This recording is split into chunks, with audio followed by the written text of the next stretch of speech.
Coucou tout le monde, on se retrouve aujourd'hui pour la vidéo du mercredi et aujourd'hui on va créer une carte à l'aide de feutre à alcool et d'une nouvelle planche de tampon que l'on vient de recevoir de chez My Favorite Things qui nous permet de créer des fleurs en doodling et je vais utiliser notamment celle-ci et celle-ci. Et qui dit feutre à alcool dit bien sûr encre Memento et je travaille sur du Nina Solar White de manière à avoir le meilleur résultat possible. J'ai posé mes tampons pour une fois sur un bloc acrylique parce qu'en fait je vais faire tourner mon papier. Alors, j'aurais pu le faire dans ma planche, dans ma presse de précision, hein. C'est vrai que, bon, pour tout vous avouer, mes filles sont à la maison parce que ce sont les vacances et elles se servent de la presse de précision. Et moi j'avais envie de faire ma carte tout de suite maintenant. Donc comme elles sont en bas et moi à l'étage, eh bien j'ai sorti mon bloc acrylique. Mais bien sûr vous pouvez le faire avec votre presse, il n'y a pas de souci. Je parsème mes fleurs un peu partout sur mon papier, en essayant de faire en sorte de ne pas laisser d'endroits blancs au fur et à mesure, vous allez voir. Je vais rajouter dans les petits interstices tout à l'heure des fleurs qui sont sur la même planche de tampon, qui sont des toutes petites fleurs beaucoup plus arrondies, et puis les petits cœurs. Voilà, je fais en sorte de remplir mon papier. Alors la difficulté c'est de savoir où est-ce qu'on s'arrête, ce qu'on veut laisser comme blanc. Donc moi j'avais choisi de ne pas trop en laisser, en fait j'avais vraiment envie de faire la part belle aux couleurs, tout en laissant quand même de la place au blanc pour que tout ça respire et s'articule bien les uns avec les autres. Donc ça c'est la fleur un peu plus arrondie dont je vous parlais, qui est sur la même planche de tampon. J'adore cette planche de tampon, on n'est pas fini de la voir. Enfin en tout cas moi j'ai pas fini de l'essayer, après je vous montrerai peut-être pas tout ce que je vais faire avec. Mais... Et puis enfin les petits cœurs pour combler les tout petits vides, et puis on n'a jamais assez de cœurs. Je passe maintenant à la mise en couleur avec mes feutres à alcool, donc comme d'habitude, hein, rien de bien compliqué. Je commence avec la couleur la plus foncée des trois couleurs que j'ai choisies. J'ai donc choisi un ton foncé, un ton moyen et un ton clair. Je commence avec le ton foncé. Je repasse ensuite dessus avec mon ton moyen. Et je finis en repassant par-dessus tout ça avec mon ton clair, et ainsi de suite, jusqu'à obtenir le dégradé souhaité et surtout un joli fondu, puisque mon papier va finir par être saturé en alcool, et donc le fondu va se faire encore mieux. Faites attention hein, au papier que vous utilisez. Là, je vous rappelle, je suis sur un Nina Solar White, donc le papier qui est vraiment dédié à la colorisation au feutre à alcool. De même que le craft que vous me voyez utiliser régulièrement aussi, qui est également prévu pour être utilisé avec les feutres à alcool. Alors ce qu'ils ont de particulier, ces papiers, c'est que même si le papier est très saturé en alcool, comme là je le fais, la couleur ne va pas migrer, ne va pas filer dans le papier, et va rester bien à l'endroit où on l'a posé. Et donc ça nous permet quand même de travailler beaucoup les différents aplats de couleurs. Vous allez voir avec le deuxième passage, on a vraiment un fondu parfait des couleurs. Et du coup, le rendu est tel que je le souhaitais. Et je vais faire la même chose pour toutes les couleurs que j'ai choisies. J'ai choisi des tons de jaune, des tons de rose, des tons de violet, de bleu, enfin vous allez voir. Ici je change de couleur, mais bien sûr le principe reste exactement le même.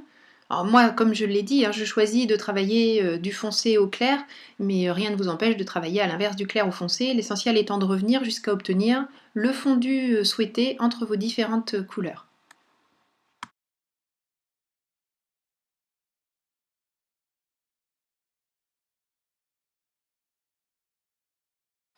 Un petit peu de vert pour mettre à la base de chacun des petits lots de pétales.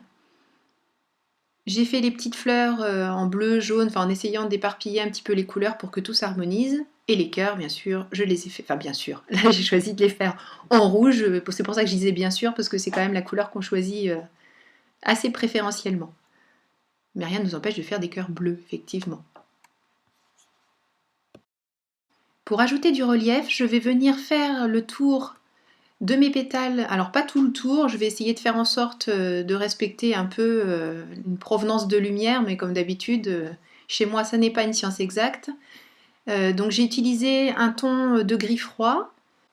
Alors c'est pas dans les premiers, c'est pas le gris le plus clair, c'est celui juste après, donc Il n'est pas très soutenu non plus, puisqu'après je vais utiliser mon gris froid plus clair pour venir encore déborder un petit peu et augmenter cet effet de soulèvement des pétales et de création d'ombre sur mon papier blanc. Donc, je trouve que le résultat est pas mal au final. Donc une fois de plus, hein, faites-vous confiance, faites des essais, regardez un petit peu où vous souhaitez, d'où on imagine que vient la lumière. L'essentiel, c'est d'essayer d'être le plus vraisemblable possible. Après, ça n'a pas besoin d'être parfaitement exact. Ce qu'on veut créer, c'est une illusion, donc, mais rien ne vous empêche de faire les choses de manière parfaite, hein. Et là, avec mon gris plus clair, donc je viens en quelque sorte estomper tout ça. Et là, je fais vraiment, je colorie largement. Vous voyez, je ne fais pas attention à faire un trait bien défini. Je viens bien largement autour de mon gris moyen, le premier que j'ai utilisé, pour donner toujours cet effet d'ombre.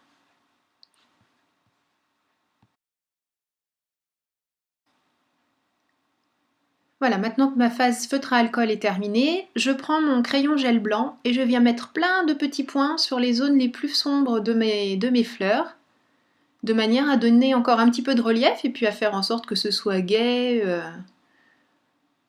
Je crois que j'ai besoin de printemps en fait, je commence déjà à faire des choses aux accents de printemps. Et donc je répartis mes petits points blancs partout sur les pétales, absolument partout, sauf dans les toutes petites fleurs un peu plus arrondies, là je fais des petits traits en fait. Toujours pareil pour donner une pointe de lumière à ma création. Je vais maintenant utiliser ce die Hello, toujours de chez My Favorite Things, que je vais placer sur ma mise en couleur. Alors je fais en sorte de le mettre bien droit, je vais le faire tenir avec un morceau de masking tape tout simplement, et je vais le passer dans ma Cuttlebug. Je récupère, j'enlève doucement mon petit scotch, je récupère toutes mes découpes, voilà, que je garde précieusement, et je vais découper maintenant exactement le même die 4 fois dans des chutes de papier noir. Ah, voilà, je lui avais dit que ce serait bien qu'il fasse un petit coucou, hein, qu'il vienne vous dire un petit bonjour, donc c'est chose faite. Voilà, le chat est reparti. Je découpe ma base de carte. Donc ma carte fermée fait 14 cm par 11. Donc je crée une base de carte en papier noir et je vais coller dessus la découpe que nous avons réalisée précédemment, tout simplement en utilisant de la colle. En fait, le chat est parti de la caméra mais pas de mon bureau, donc c'est pour ça que je me mets loin pour mettre la colle, parce que sinon il adore mettre ses pattes dedans. Et moi, ça m'amuse moyennement de courir après le chat pour lui enlever la colle qu'il peut avoir sous les pattes. Et pour avoir quelque chose de vraiment joli, je reprends le haut de Hello, je le place comme ça, je mets de la colle sur le milieu que je veux mettre en place. Voilà, et j'enlève le petit haut qui, lui, pour l'instant, n'a rien à faire ici. Et on continue, et je découpe donc, comme je vous le disais, 4 fois à nouveau le mot Hello dans des chutes de papier noir. Une fois que c'est fait, je vais coller ces 4 épaisseurs les unes sur les autres. La colle toujours à l'abri du chat. Et je vais venir placer ces épaisseurs dans les endroits prévus à cet effet. Et ensuite, seulement, je viens rajouter la partie colorée de ma lettre. Donc on crée comme ça une épaisseur sous la lettre, de manière à donner du relief sans pour autant trop faire en sorte que ça saute aux yeux. Ça reste discret, donc on ne casse pas la mise en couleur de fond et on garde notre joli mot Hello quand même visible. Mais voilà, cette carte est terminée. J'espère que ça vous aura donné quelques idées de création à venir. Merci beaucoup d'avoir suivi cette vidéo. Je vous souhaite de beaux moments de scrap. Prenez bien soin de vous et je vous donne rendez-vous très bientôt pour une nouvelle vidéo création. Gros bisous, bye bye.